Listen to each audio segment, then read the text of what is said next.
This is Bob. Bob is preparing for a presentation about a town in China for his history class. Let's eavesdrop on his thought process.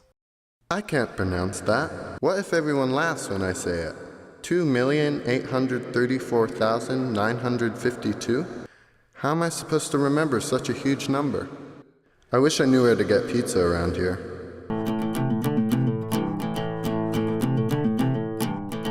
Yes!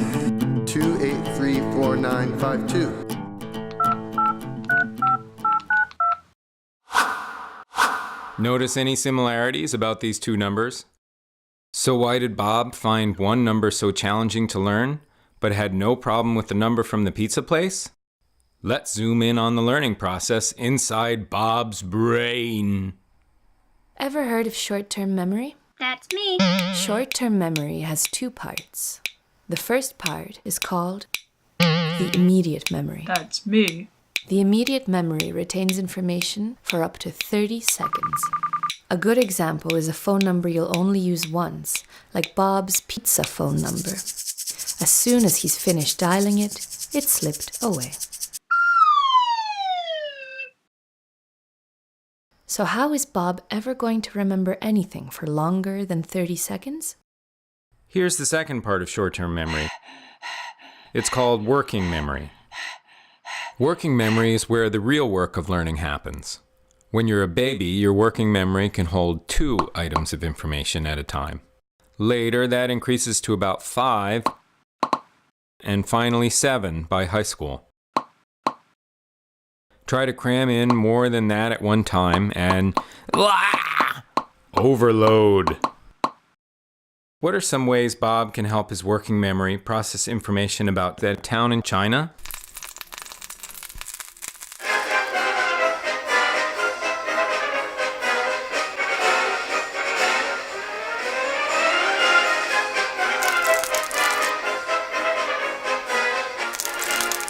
Quizzing himself, writing it in his own words, explaining it to a friend, linking it with information he already knows, and doing these things a lot, maybe daily, are all ways to activate working memory. Working memory can also help Bob chunk those numbers into 3 numbers instead of 7. It can also link new information with things he already knows, like the San Francisco 49ers and 52 cards in a deck. Wondering where those 2 items came from? This is where long-term memory comes in. That's me. Long-term memory is where all the information you learn is stored for future use.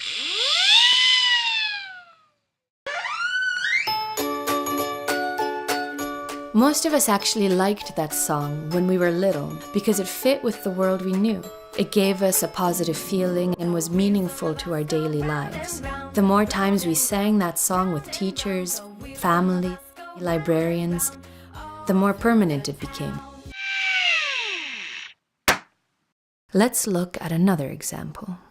Lisa just sat down to study a science unit on refraction.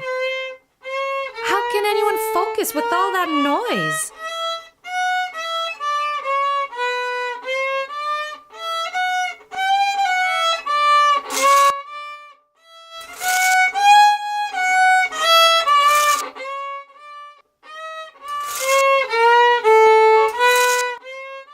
Fortunately, the brain's processing system includes a sensory register. Our 5 senses are constantly stimulated by our environment. Oh. Ooh! The sensory register filters all that data and only lets in what's important. Newsflash! Your self-concept has a huge influence on your sensory register. Past emotional experiences and how you feel about yourself as a learner can open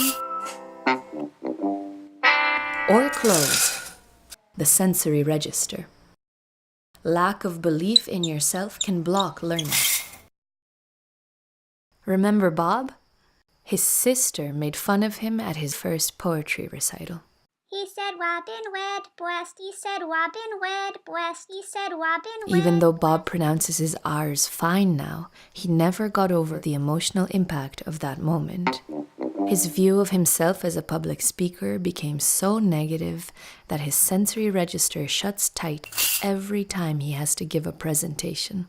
Once he understands what is getting in the way of his learning, he can start to fix it. If you don't feel safe and in a good place emotionally, the sensory register will just shut down. Now back to Lisa. We can follow her brain's learning process as she learns the science behind rainbows and refraction. She's always wished she knew where in the sky to look for a rainbow, so she's feeling positive about studying. Her sensory register is open. It has filtered out her brother's violin.